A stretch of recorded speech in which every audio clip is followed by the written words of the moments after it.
Good morning student. राजे अज आप पढ़ांगे एप्लीकेशन ऑफ गोस थ्योरम। इस तो पहले लैक्चर के आप गोस थ्योरम पढ़ी सी। गोस थ्योरम कहती की है कि जे कोई भी क्लोज सरफेस है वो उपर कंटीन्यूस चार्ज डिस्ट्रीब्यूशन हो रही है तो टोटल इलैक्ट्रिक फ्लक्स कटना है वो कि होगा क्यू अपॉन अपसाइन नॉट, है ना। हुण आप गोस थ्योरम की हैल्प के नाल आप इलैक्ट्रिक फील्ड इंटेंसिटी कड्डांगे। सब तो पहला गोस थ्योरम काहदे वास्ते यूज होंदी है? To calculate the electric field intensity जिहदे उपर कंटीन्यूस चार्ज डिस्ट्रीब्यूशन होएगा उत्थे ही आप इलैक्ट्रिक फील्ड इंटेंसिटी जिहड़ी है आप कैलकुलेट कर सकते हैं। जिवें कि जे आप लाइन चार्ज होवे या शीट के उपर कढ़ना होवे या सफीयर के उपर कढ़ना होवे तो आप with the help of Gauss theorem के नाल कैलकुलेट करते हैं। राइट, तो सब तो पहली एप्लीकेशन की है कि गोस थ्योरम की हैल्प के नाल तुसीं इलैक्ट्रिक फील्ड इंटेंसिटी कड्डो किसी वायर ते जिहड़ी कि इनफिनाइट है। ठीक है जी, तो मैं एक इनफिनाइट वायर ले ली राजी, ठीक है, स्ट्रेट ले ली। ये उपर चार्ज डिस्ट्रीब्यूशन करती मैं अपने को कंटीन्यूस तो लाइन चार्ज डिस्ट्रीब्यूशन सर्किट की चार्ज डिस्ट्रीब्यूशन करती मैं लैम्डा राजी। ठीक है जी, फिर मैं कैलकुलेट करना electric field intensity at point P ते आ कोई पी पॉइंट है राजे जिहड़ा कि डिस्टेंस आर ते पिया राजे। तुहानूं मैं दस्सिया सीगा कि गोस थ्योरम हमेशा एप्लीकेबल उत्थे ही हुंदी है जे क्लोज सरफेस है। हुण इह जिहड़ी अपने को इनफिनाइट वायर है इहनूं क्लोज सरफेस दे विच लेना पैना, इस करके मैं ये जिहड़ा क्लोज सरफेस जिहड़ा लिता इहदे सिलेंडर ले लिया राजे कि मैं सिलेंडर दे विच वायर जिहड़ी है अपने को रखी हुई है। ठीक है जी, तो यह जिहड़ा सरफेस है यह गॉसियन सरफेस है। सिलेंडर गॉसियन सरफेस तुहानूं पता हुंदा राजे की हुंदा अपने को जिथे हर एक पॉइंट ते इलैक्ट्रिक फील्ड इंटेंसिटी की हुंदी है सेम हुंदी है तो इमेजिनरी हुंदी है राजे। ठीक है जी, हुण कितना इस सरफेस के उपर चार्ज है वो कटना होवे आपां नूं पता राजे जे लीनियर चार्ज डिस्ट्रीब्यूशन है तो लैम्डा किहदे हुंदा क्यू अपॉन एल, तो क्यू की वैल्यू आ जाएगी लैम्डा इंटू एल। ठीक है जी, according to Gauss theorem right आपने गोस थ्योरम के अकॉर्डिंग आपको पता है कि ये इलैक्ट्रिक फ्लक्स इस पूरे सरफेस से जोड़ा होगा कि होगा क्यू अपॉन अपसाइन नॉट होगा राजे। हुण ये सरफेस किन्ने पार्ट दे विच डिवाइड किया? गॉसियन सरफेस मैं 3 पार्ट दे विच डिवाइड करता रहे, फर्स्ट सैकेंड ते थर्ड। हुण जे मैं टोटल सरफेस या टोटल अपने कोल आप सरफेस कैलकुलेट करांगे तो 3 सरफेस नूं जोड़ के बनता राजे। ठीक है जी, तो अपने कोल द सिलेंडर जिहड़ा गॉसियन सरफेस है उन्होंने डिवाइड कर लिया 3 part they which, first second and third. मतलब पहली इक्वेशन तो आ बनी सी कि अपने को फाई ईडीएस जिहड़ा है क्यू अपॉन अपसाइन नॉट ये अपने को गोस थ्योरम के अकॉर्डिंग आया सीगा ते क्यू की वैल्यू कितनी है अपने को लैम्डा एल, ये मैं उरे पुट करती राजे, इक्वेशन नंबर फर्स्ट बन गई राजे। ठीक है, हुण जिहड़ा आ सरफेस तुहानूं देख रहा राजा सरफेस ईडीएस जिहड़ा ये 3 पार्टां में डिवाइड किया हुआ है। इसका मतलब है ईडीएस नूं हुण मैं जे टोटल ईडीएस कढ़ना है तो मैं 3 पार्ट कैलकुलेट करूँगा, फिर नानू की करूँगा एडअप करूँगा जिवें फर्स्ट सैकेंड ते थर्ड राइट। हुण देखो राजे इधर देखो ये फर्स्ट पार्ट अपने को सैकेंड है राजे सरफेस, ये अपने को थर्ड सरफेस है। ठीक है जी, हुण फर्स्ट सरफेस की जो आप गल करिए इलैक्ट्रिक फील्ड लाइनां एवें पास हो रही ने राजे। ठीक है जी, तो यह अपने को सरफेस है, सरफेस का जो एरिया वैक्टर होगा वो की होगा परपेंडिकुलर। मैं तुहानूं दस्सिया हमेशा सरफेस का एरिया वैक्टर जो कढ़ना आप किसी सरफेस का हमेशा की होंगे परपेंडिकुलर,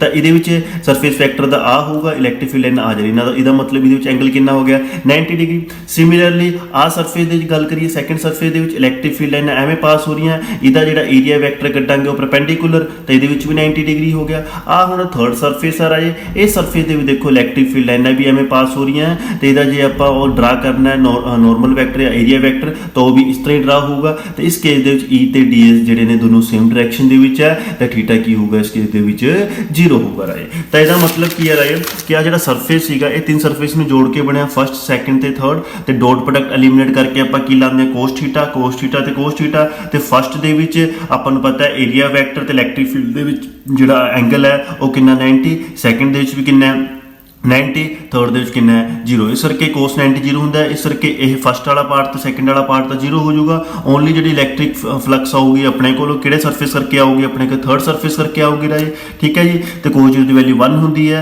आ सरफेस डी एस इदा इंटैगल करना है, सरफेस किहड़ी फॉर्म च है अपने को सिलेंडर की फॉर्म च है, तो सिलेंडर का कर्व सरफेस एरिया की होंगे 2 पाई आर एच और एच की जगह आप की यूज़ कर रहे हैं एल, तो आप डी एच की जगह की पुट कर देंगे 2 पाई आर एल राजे। ठीक है जी, उस तो बाद आपको आ भी पता है equation with the help of using first equation E D S किहदे कोल है lambda L upon epsilon naught, और lambda L upon epsilon naught की वैल्यू की करती मैं पुट करती राजे और एल नाल एल की हो गया कैंसल, तो इलैक्ट्रिक फील्ड इंटेंसिटी उरे निकल गई lambda upon 2 pi epsilon naught R. मतलब इलैक्ट्रिक फील्ड इंटेंसिटी उरे इनवर्सली प्रोपोर्शनल है आर दे के। ते किहड़े केस दे विच जदों आपां ने इनफिनाइट वायर लीती की कीता मैं इनफिनाइट वायर नूं गॉसियन सरफेस दे विच रखिया, और गॉसियन सरफेस नूं डिवाइड किया 3 पार्ट दे विच राजे। फर्स्ट ते सैकेंड पार्ट दे विच इलैक्ट्रिक फील्ड ते एरिया वैक्टर दा अपने ਕੋਲ ਐਂਗਲ 90 ਸੀਗਾ, ਸੈਕਿੰਡ ਦੇ ਵਿੱਚ 0 ਸੀਗਾ।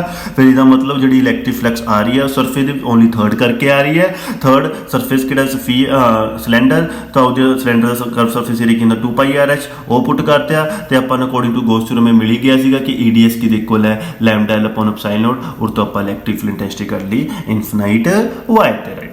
ਤੇ ਨੈਕਸਟ ਆਪਣੇ ਕੋਲ ਆਰਟੀਕਲ ਜਿਹੜਾ ਹੈ ਆਪਾਂ ਗੌਸ ਥਿਊਰਮ ਦੀ ਹੈਲਪ ਦੇ ਨਾਲ ਇਲੈਕਟ੍ਰਿਕ ਫੀਲਡ ਇੰਟੈਂਸਿਟੀ ਕੱਢਣੀ ਕਿਸੇ ਸ਼ੀਟ ਦੇ ਉੱਪਰ। ਆ ਰਹੀ ਰਾਜੇ ਸ਼ੀਟ ਹੈ ਨਾ, ਆ ਸ਼ੀਟ ਹੈ, ਆ ਸ਼ੀਟ ਆਪਣੇ ਕੋਲ ਲੀਤੀ ਹੈ, ਉਰੇ ਆਪਣੇ ਕੋਲ ਇਲੈਕਟ੍ਰਿਕ ਫੀਲਡ ਇੰਟੈਂਸਿਟੀ ਕੱਢਣੀ ਉਹੀ ਆ P ਪੁਆਇੰਟ ਤੇ ਰਾਜੇ ਆਪਾਂ ਨੇ, ਠੀਕ ਹੈ, ਜਿਹੜੇ ਡਿਸਟੈਂਸ R ਤੇ ਹੈ। ਤਾਂ ਆਪਾਂ ਇੱਕ ਗੌਸੀਅਨ ਸਰਫੇਸ ਲਿਆ, ਆ ਗੌਸੀਅਨ ਸਰਫੇਸ ਕਿਹੜਾ ਹੈ ਸਿਲੰਡਰ ਦੀ ਫਾਰਮ ਦੇ ਵਿੱਚ ਹੈ। ਫਿਰ ਠੀਕ ਹੈ ਜੀ, ਆ ਗੌਸੀਅਨ ਸਰਫੇਸ ਲੈ ਲਿਆ ਆਪਣੇ ਕੋਲ ਸਿਲੰਡਰ ਦੀ ਫਾਰਮ ਦੇ ਵਿੱਚ। ਆ ਆਪਣੇ ਕੋਲ ਸ਼ੀਟ ਆ ਰਾਜੇ, ਇਹਨੂੰ ਵੀ 3 ਪਾਰਟਸ ਦੇ ਵਿੱਚ ਸਪਲਿਟ ਕਰ ਲਿਆ।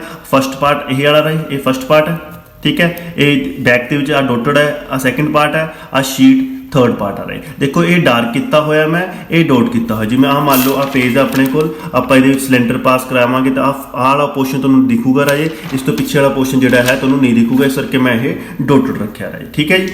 ਹੁਣ ਉਹੀ ਇਹਦੇ ਵਿੱਚ ਸ਼ੀਟ ਹੈ ਰਾਜੇ, ਸ਼ੀਟ ਦੇ ਵਿੱਚ ਜਿਹੜੀ ਆਪਣੇ ਕੋਲ ਚਾਰਜ ਡਿਸਟ੍ਰੀਬਿਊਸ਼ਨ ਹੋ ਰਹੀ ਹੈ ਉਹ ਕਿਹੜੀ ਹੋ ਰਹੀ ਹੈ ਰਾਜੇ, ਸਿਗਮਾ ਹੋ ਰਹੀ ਹੈ, ਠੀਕ ਹੈ। ਉਰੇ ਚਾਰਜ ਸਿਗਮਾ ਤੁਹਾਨੂੰ ਮੈਂ ਦੱਸਿਆ ਸੀ ਕਿਹਦੇ ਕੋਲ ਹੁੰਦਾ Q ਅਪੋਨ S, ਤਾਂ ਉਹ ਤੋਂ Q ਕਿਹਦੇ ਕੋਲ ਹੋ ਜਾਊਗਾ sigma S। According to Gauss theorem ਆਪਾਂ ਪੜਿਆ ਹੋਇਆ EDS ਕਿਹਦੇ ਕੋਲ ਹੁੰਦਾ Q ਅਪੋਨ ਐਪਸਾਈਲਨ ਨੋਟ, ਤੇ Q ਦੀ ਵੈਲਿਊ ਕਿੰਨੀ ਹੈ ਆਪਣੇ ਕੋਲ ਸਿਗਮਾ S, ਔਰ ਪੁੱਟ ਕਰਤਾ ਇਨ ਇਕੁਏਸ਼ਨ ਨੰਬਰ ਫਸਟ ਦੇ ਤੇ। ਤੇ ਗੌਸੀਅਨ ਸਰਫੇਸ ਆਲਸੋ ਡਿਵਾਈਡ ਕਿੰਨੇ ਪਾਰਟ ਦੇ ਵਿੱਚ ਕੀਤਾ ਗਿਆ ਆਪਾਂ ਨੇ 3 ਪਾਰਟ ਦੇ ਵਿੱਚ। ਜੇ ਆਪਾਂ ਨੇ ਟੋਟਲ ਇਲੈਕਟ੍ਰਿਕ ਫਲਕਸ ਕੱਢਣੀ ਸਰਫੇਸ ਦੀ ਤਾਂ ਆਪਾਂ ਨੂੰ ਤਿੰਨਾਂ ਪਾਰਟ ਨੂੰ ਇਕੱਲੇ ਨੂੰ ਕੱਢ ਕੇ ਆਪਾਂ ਨੂੰ ਪਲੱਸ ਕਰਾਉਣਾ ਪੈਣਾ। ਹੁਣ ਆਪਾਂ ਗੱਲ ਕਰਦੇ ਹਾਂ ਕਿ ਇਲੈਕਟ੍ਰਿਕ ਫੀਲਡ ਤੇ ਏਰੀਆ ਵੈਕਟਰ ਦੇ ਵਿੱਚ ਕੀ ਐਂਗਲ ਹੈ ਇਹਨਾਂ ਤਿੰਨਾਂ ਪਾਰਟ ਦੇ ਵਿੱਚ। ਚਲੋ ਸਭ ਤੋਂ ਪਹਿਲਾਂ ਫਸਟ ਪਾਰਟ, ਇਹ ਫਸਟ ਪਾਰਟ ਇਹ ਵਾਲਾ, ਇਹ ਫਸਟ ਪਾਰਟ ਦੇ ਵਿੱਚ ਦੇਖਦੇ ਹਾਂ ਆਹ ਸਰਫੇਸ ਹੈ ਆਪਣੇ ਕੋਲ, ਠੀਕ ਹੈ ਜੀ। ਇਹਦੇ ਵਿੱਚ ਇਲੈਕਟ੍ਰਿਕ ਫੀਲਡ ਲਾਈਨਾਂ ਵੀ ਐਵੇਂ ਪਾਸ ਹੋ ਰਹੀਆਂ ਤੇ ਆਹ ਸਰਫੇਸ ਦਾ ਏਰੀਆ ਵੈਕਟਰ ਜਿਹੜਾ ਹੈ ਪਰਪੈਂਡੀਕੂਲਰ ਡਰਾ ਕਰਾਂਗੇ ਉਹ ਵੀ ਇਵੇਂ ਹੋਊਗਾ, ਤੇ ਇਹਨਾਂ ਦੋਨਾਂ ਵਿੱਚ ਐਂਗਲ ਕਿੰਨਾ ਹੋਊਗਾ 0। ਸਿਮਿਲਰਲੀ ਆ ਪਿਛਲੇ ਪਾਸੇ ਬੈਕ ਸਾਈਡ ਤੇ ਆਪਣੇ ਕੋਲ ਸੈਕੰਡ ਪਾਰਟ ਤੇ ਆਉਂਦੇ ਆ, ਆ ਆਪਣੇ ਕੋਲ ਸਰਫੇਸ ਹੈ, ਮੈਂ ਸਰਫੇਸ ਤੇ ਦੱਸਿਆ ਸੀ ਏਰੀਆ ਵੈਕਟਰ ਕੱਢਣਾ ਹਮੇਸ਼ਾ ਕੀ ਹੁੰਦਾ ਪਰਪੈਂਡੀਕੂਲਰ, ਤੇ ਇਹਦੇ ਵੀ ਆ ਪਰਪੈਂਡੀਕੂਲਰ ਹੋਊਗਾ, ਇਲੈਕਟ੍ਰਿਕ ਫੀਲਡ ਲਾਈਨਾਂ ਵੀ ਐਵੇਂ ਪਾਸ ਹੋ ਰਹੀਆਂ ਨੇ,